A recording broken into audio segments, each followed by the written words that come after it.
20ویں صدی کو ایجادات کی صدی کہا جاتا ہے کیونکہ اس میں دنیا کی ہر فیلڈ نے بہت سی ایجادات کی ہیں جنہیں کچھ عرصہ پہلے تک صرف تصور کیا جا سکتا تھا۔ چاہے بات ہو ٹیکنالوجی کی جس میں ہمیں آرٹیفیشل انٹیلیجنس سے متعارف کروایا گیا، یا بات ہو بے موسم سبزیاں پھل اگانے کی، زندگی کی تہہ میں چھپے رازوں کو ڈھونڈنے اور آسمان کی بلندیوں تک چھونے تک کا کوئی کام ایسا نہیں جو اس صدی میں نہ ہوا ہو۔ اس صدی میں ہونے والے ایڈوانس کاموں نے فاصلے مٹا کر رکھ دیے ہیں۔ اس ماڈرن ٹیکنالوجی کی وجہ سے گھنٹوں کا سفر منٹوں میں طے ہونے لگا ہے۔ اس سفر کے لیے سمندری، زمینی اور ہوائی ٹرانسپورٹ کا استعمال کیا جاتا ہے، مگر آج ہم آپ کو ایسے ٹرانسپورٹ کے بارے میں بتائیں گے جو انتہائی منفرد ہے، کیونکہ یہ سفر سمندر کے اوپر کشتی کے ذریعے نہیں بلکہ سمندر کے اندر ٹرین کے ذریعے کیا جاتا ہے۔ جی ہاں، آج ہم بات کریں گے دنیا میں موجود لانگیسٹ انڈر واٹر ٹنل کی، اور اس کی بناوٹ کی دلچسپ معلومات آپ سے شیئر کریں گے۔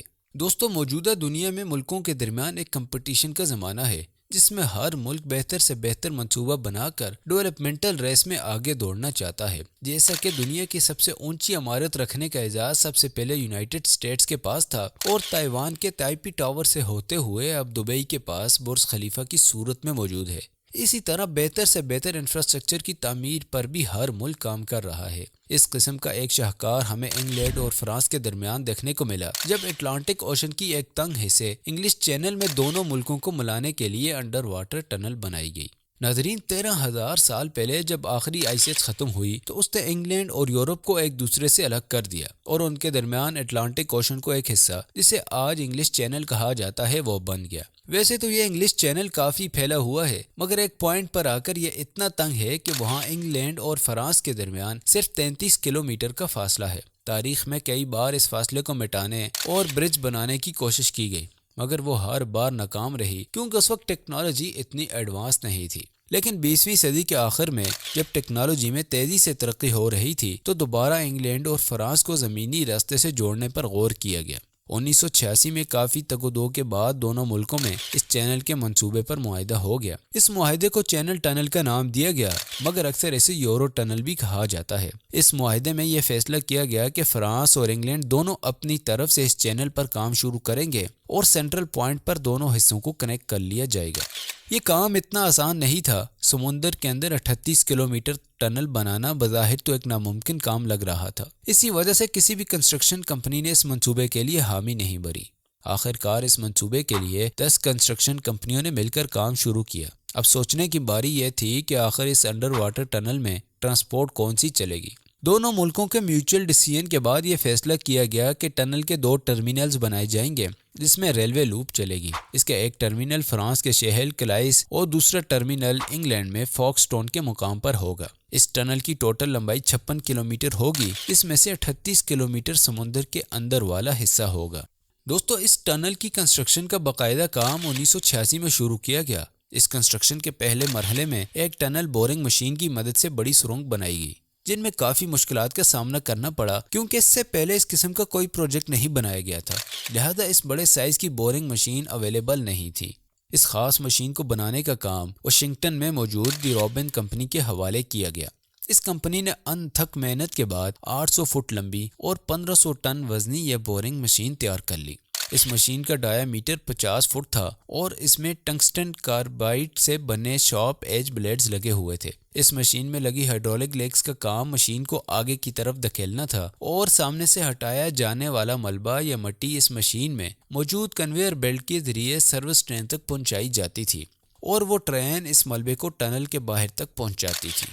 ناظرین، اس بورنگ مشین سے پہلے ٹنل کے بنانے کے لیے پہاڑوں کے اندر بلاسٹ کر کے راستہ اپنایا جاتا تھا۔ اس طریقے سے کمپیریزن میں یہ مشین کافی کرامت ثابت ہو رہی تھی، مگر یہ نئی مشین اپنے ساتھ کچھ رسک بھی لے کر آئی تھی۔ اگر اس مشین کی غلطی کی وجہ سے ٹنل میں چھوٹا سا بھی سوراخ ہو جاتا تو سمندر کی اس گہرائی پر پانی کا پریشر اتنا تھا کہ وہ سیکنڈز میں انسانوں اور مشینوں کو غرق کر سکتا تھا۔ ایک سروے سے یہ پتہ لگایا گیا کہ انگلینڈ سائٹ پر ٹنل کے اوپر چاک کی ایک لیئر ہے جو کہ پانی کو ٹنل میں آنے سے بچائے گی، مگر فرانس کی سائڈ پہ یہ جگہ تھوڑی کمزور ہے جس کے لیے یہ بورنگ مشین خطرناک ثابت ہو سکتی ہے، لہذا فرانس سائڈ کے لیے ایک الگ بورنگ مشین بنانے کا کام شروع کیا گیا۔ مشین بنانے کے بعد یہ مسئلہ درکار تھا کہ سمندر میں 200 فٹ نیچے اس کو کیسے پہنچایا جائے۔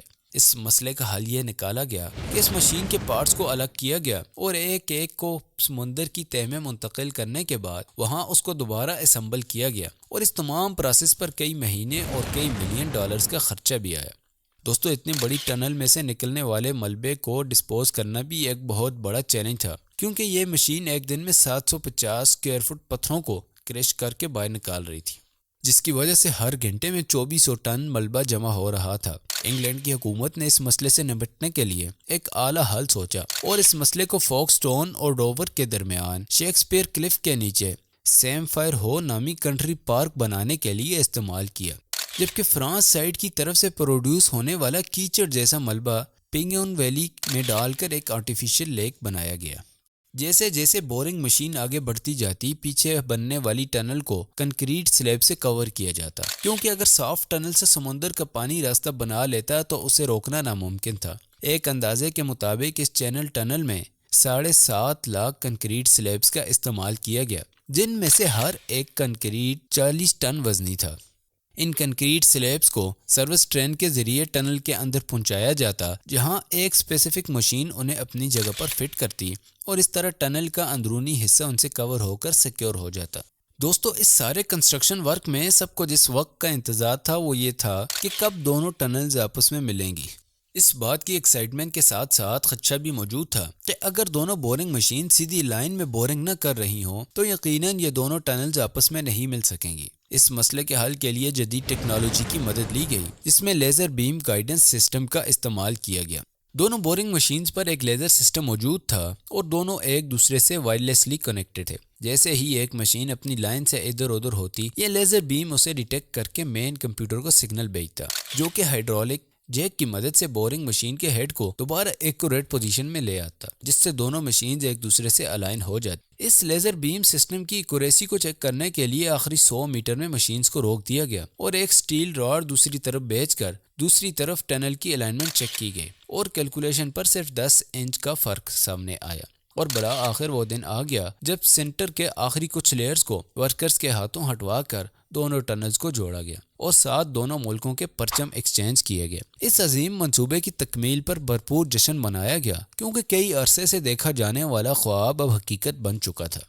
دوستو، 6 مئی 1994 کو اس ٹنل کا باقاعدہ افتتاح کیا گیا۔ بات کی جائے اس پروجیکٹ پر آنے والی لاگت کی تو موجودہ دور میں یہ 12 بلین ڈالرز بنتے ہیں۔ اس چینل ٹنل کی بناوٹ میں 13,000 مزدوروں نے حصہ لیا، جن میں سے 10 نے اپنی جان بھی گنوائی۔ اس ٹنل کے 3 حصے ہیں، جن میں سے 2 سے ٹرین گزرتی ہے، جبکہ تیسرا حصہ ایمرجنسی کے لیے بنایا گیا ہے۔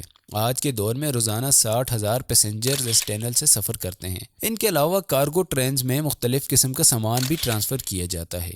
یہ منصوبہ اپنے آپ میں ایک شاہکار ہے۔ امید ہے مستقبل میں بھی ہمیں کچھ ایسے اچھے منصوبے دیکھنے کو ملیں گے۔ امید ہے یہ ویڈیو آپ کو دلچسپ معلوم ہوئی ہوگی۔ اسے لائک کرنا نہ بھولیں۔